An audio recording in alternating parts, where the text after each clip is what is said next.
Hi guys, my name is Claire from Phantom Group Limited. As I've been telling you that Phantom Group Limited, we are the best property managers here in Kenya and in the world. We manage property, so if you are there, you are a landlord and you have a property that the tenants are disturbing you, or a property that you'd like to be managed for, please get in touch with us. If you are there, you need a logbook loan, please get in touch with us. And if you are there, also you need insurance, be it motor, be it health, be it education, we give all that. So today I would like to talk to my fellow parents. I know right now we have our children at home because of the long holiday, and this is a great time. This is a great opportunity for you to know what your children have been doing in school the whole year, what your children have been thinking about the world, about the current situation, because most of the times are at home, and some parents maybe wako na wao ama some in the evening they get to talk more. So I would like to give you some few tips or some few ways on how you are supposed to spend this wonderful holiday with your kids without failing them or without them failing you. One, I would like us to know that this is the best time for us to connect and to bond as a family. So if your child is at home, don't rush to take them to their grandparents' home or to take them to somewhere else. First, bond with their children. It's time for you to learn. My girl sahi amegrow ako hivi na hivi, my boy sahi amegrow ako. Connect with them. Let them tell you, Mommy, this is what has been happening in school. Daddy, this is what has been happening in school. So this is the right time for you to bond with your children. So don't be in a hurry to take them to camps, to take them to tuition, to take them to OCHA, as we say, or to take them for vacation. Bond with your kids first. Secondly, I would like us to know or to understand this is the best time for us to teach our children to be a problem solvers kid. For example, your kids start crying, Mom, I want this bike, Mom, I want this toy, Mom, I want this. Teach them to grow in a problem solving way. Like if they are crying for a toy, just ask them, why do you think we need this bike right now? Why do you think we need this doll right now? Let the child think. Let the child understand why do he need the toy right now. If you're not in a position to buy that toy, ask her or him, why do you need this doll? And the child will think if it is necessary or it's not necessary. But don't start beating them at the supermarket, at the toy store. Hey, wewe unaitisha vitu, you start shouting. No. Let them be problem-solving kids. Ask them questions, let them answer, and by the end of the day, all of you will walk home happy. Another thing I would like us to practice during this holiday season, give them an opportunity to make a choice. For example, it's on a Sunday morning, you are going to church, ushapanga, wewe, Kamau unavaa red, Jerry unavaa blue. Let them decide whether ni mtoto wa PP1, whether ni mtoto wa grade 8, let them know, Mom, I want to wear the red t-shirt. Please, today I want to wear the blue trouser. Let your child make choice. That's how you'll train that in future they'll be able to make the right choice. If you're going for somewhere and you feel it suits black, let them understand why you are telling them black, but not like, nimeshasema ni hii na hii. Apana, teach your children to make good choice, so that by the end of the day, you'll walk or you'll go to wherever you are going as a happy one family. Another thing, let your children, teach them how to be empathy. Like, why are you doing this to your brother? Is it worth? What would you feel if it is your brother or your sister doing this? But you just don't beat the firstborn, you beat her or him because he has done this to the lastborn. No. Let them talk, let them also let the other one feel, if it was me you are doing this, will I feel good? But don't be in a rush to judge the firstborn or the lastborn. Sometimes the lastborns harass firstborns, I know. So let the one who is harassing the other feel make them be empathy. I feel if you are the one, your brother, your sister is doing this, would you feel good? But don't start beating and judging and saying, this is what you have been doing to the other brother, to the other sibling. Let us encourage the children to be responsible. Uko na katoto, kababa, as we call them, millennials. Muko hapo, najua munanisikia. Munatuita hawa mini alphas ama alphas. Munawaita kababa kama mi kako grade 4. She cannot even wash her handkerchief. Parent, why are we are spoiling those children? That's not kumlea kwa njia inayofaa. Let your child be responsible. Whether you have a nanny or you don't have a nanny. Let this baby girl grow akijua, I'm supposed to wash my socks, to wash my handkerchief, to wash my 1, 2, 3. Not until kila kitu. After the food is served, let the child wipe the dining, let them clean the carpet. Even if you have a nanny, that you are not overdoing them for you are not overdoing it. You are helping these children even in future.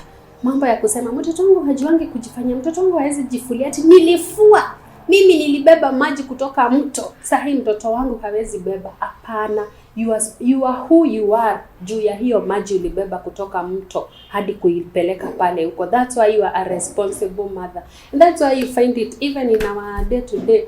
Sahi and I'm not against some Gen Z or something. If someone was not brought up in that way, ama the responsibility a millennium akonayo, how responsible he or she is, the way a Gen Z is. We have been seeing these things because even the way this person was brought up is different. So let your child, haumpeleki yes kwa mto, yes you are giving him or her best life, but let this child be responsible. In future, utapata huyu mtoto akilia, utapata huyu mtoto akisema, I wish my mother taught me this. Nowadays unasema ati haizi fukuzwa juu hajui kupika. Yeah, tumepita hizo enzi, but for her or his own benefit, let him learn to be responsible, and that will help even this child when he or she will be in high school, atakuwa responsible. Another thing, parent, mostly mothers, let us learn to praise positive attitude for positive something mtoto amefanya. The firstborn always does this and this. You praise, you say, wewe unafanyanga hii kila kitu. The talk you talk to your child. Sahi huyu mtoto ana grow. Na it's a small tree. You are planting something good or bad to her. So let us learn to praise the positive children in a positive way. Whatever good kamefanya, clap for her. Hey, today you have been attentive. Nimekuita Njeri mara moja na umekuja. Nimekuita Brian mara moja na umekuja. You praise him so that tomorrow hata ukisema tu kuja, atakuja. Hata kama umemuita mara 2 leo na akakuja, just praise him. And with that, these kids atafurahia, jana mama aliniklapia because I did something good. So let us learn to praise our children rather than to condemn them. Maana if you condemn these kids, even their esteem will go down. Huyu mtoto hata kuongea mbele ya watu atakumbuka vile mamake ana, wewe ni mjinga. You don't tell your child this. Even the Bible tells us that we have the power of the mouth, and we as parents, we can bless our children. Learn to bless your kids. Learn to talk something positive about them. And with that, I'm sure this kid will grow na ataleta matunda yenye ya positive yenye umensat ndani yake. So mothers, tusizoe kushautia watoto. Some fathers also do. Let us not shout to the kids, and let us not talk bad about them. And lastly, let us create a quiet time for them in a day. This second last. Watoto wameachwa kwa nyumba, wako na internet, TV ni ile kubwa. Millennium tumefanya kazi vizuri, umenunua kila kitu, internet, mtoto akona iPad yake, akona nini, akona tablet yake. So she wakes up at 9, she takes her breakfast, hata kikombe hatoi kwa meza, anaenda kwa TV ama kwa tablet. It is good, you are giving that kid the life ukupata, but jua pia iko na consequences. This kid umemwachia tablet, internet iko, sahi so many bad things are happening. Parents, let us be conscious on what our kids are watching in the internet. Let us limit the internet time in our kids. Jua ameshinda akiwatch nini. Saa hii watoto hata wa grade 4 they are very clever. They are even clearing the Chrome such that ukienda kwa Chrome kuangalia history you'll find they have cleared.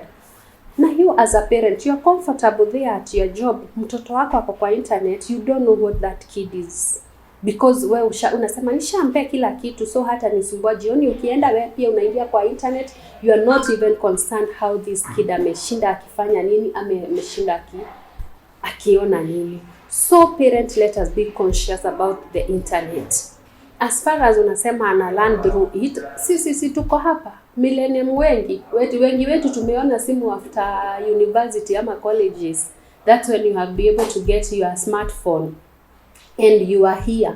So let us delay the time we are introducing these phones to our kids or to our babies. Kama mtoto ako, tengeneza time. Yes, leo unaweza muonyesha jioni muna watch na yeye few minutes and then unarudisha. Kama mtoto hajafika age, don't buy them the tablet. Na kuna zile tablet mzuri zinaonyeshana za kusoma, but hao watu ni wajanja, wamejua hadi ukiweka parent lock wanaingia ndani. So let us be conscious about the way we are giving these children access to the internet, and I'm sure by the end of the day we are not going to regret. So many kids wameingia mambo zingine mbaya zenye tunaona huku za all the bad things in the internet. We know what is happening. Kuna tu short video kwanza, sometimes unaonanga even Facebook kuna tu short videos tunakujanga na the intentions of those two short video are not good. Na uwezi limit mtoto akiscroll hivi kana pop anaona mambo, so anaanza kukua curious. Now the kid wants to practice them, but this can be avoided if we limit internet or technology to them, and also if we hatusikue in a rush kuweka hawa watoto, tusikue in a rush to introduce the technology to them.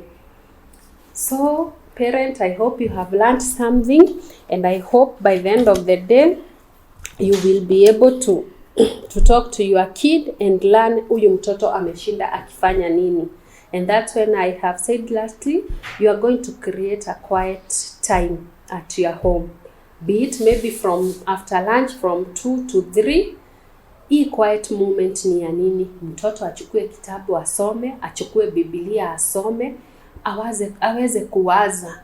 Sio kila saa ako kwa simu, ako kwa computer, ako kwa TV. Let there be a rule in your home that there is a quiet time. Be it in the evening 8 to 9 or 3 to 4, you are the one who's going to plan. And if you follow that, I'm sure by the end of the holiday you'll have a good time with your kid. Atakuwa amesoma mambo mengi mazuri, atakuwa amekuwa responsible, na wewe utamrudisha shule akiwa mwanafunzi mzuri. But tusiachilie hawa watoto, hata mtoto asikue mtoto wa nannies, mothers. Mtoto ni wako, ukimwachia nani atamlea according to what she think. But it is upon you. In the evening, talk to your child. In the weekend, talk to your babies, engage them, let them be free to talk to you, and let them be free to share everything to you. Sometimes tunawekeleanga walimu wale wako na watoto primaries. Unasema walimu wanapenda kuuliza watoto maswali. No. It is because mwalimu anakuwa concerned. Njoroge, wewe mbona umeshinda ukilia? Mami aliita baba hivi na hivi, anaanza anamuelezea. Na wewe Njoroge akikuja kuongelesha kijana yako, toka hapa enda kwa baba yako. You see, let us create time for our children, and let them be free to us. And I almost forgot. Parents, let us set boundaries. You are no, let it be no. You are yes, let it be yes. And I'm sure this kid atagrow akijua mama akisema amesema. Nakumbuka tukilewa tulikuwa jicho tu ingekuambia utoke hapo. Kama wageni wanapita na wewe unapita unataka kuchukua kitu ya mgeni, the eye your mother would look, utajua tu mama anasema nitoke hapo. Sahi angalia hawa alpha na hiyo jicho, atakuuliza mama macho yako iko na shida, hata hajui. So let your no be no. Mambo ya kababa na mami ni sawa, but be a strict parent, and by the end of the day huyo mtoto hata kulilia, hata sema I wish mama yangu alinifunza. I wish baba yangu alinifunza. I'll give you a short story of 1 minute. And we went to prison one day as a team to visit some people, those people in prison. Tukapata kijana moja amejishika tama, a very young guy. He was 23 to 25 years. And we were curious to know why, mbona hataki kuinteract na watu, na hadi tumekuja na baba yake, because baba yake alikuwa kwa kikundi ya praise team and all that, tulikuwa tumeenda na wao. Akasema sitaki, so we went and talked to him. Tukamuliza, why don't you even want to celebrate your father? Akasema, I'm here because of my father. If my father taught me this and this is bad, singekuwa hapa. So huyo mtoto hata baba yake pahali yako akona huzuni, anasema ni ukweli. If I taught my child, if niliteach huyu mtoto good ways, sahi angekuwa hapa. Na ni ukweli, kijana ana blame baba yake. So usifurahie ukidekeza mtoto ati unampe soft life. Bring your child right, na by the end of the day atakukrapia aseme mom aliniraise vizuri. Sahi pahali uko wewe, it's because your parent raised you well. Otherwise, mkumbuke Phantom, tuko hapa kwa ajili yako wewe landlord.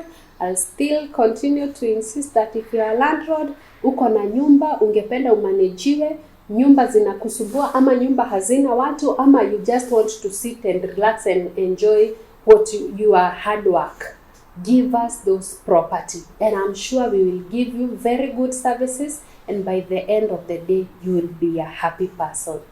Thank you, thank you, thank you. In case you want to visit our offices, located along Thika Road opposite Safari Park Hotel, you can come at Total's Energy, first floor F11. You can give us a call via 0724 880000. Thank you.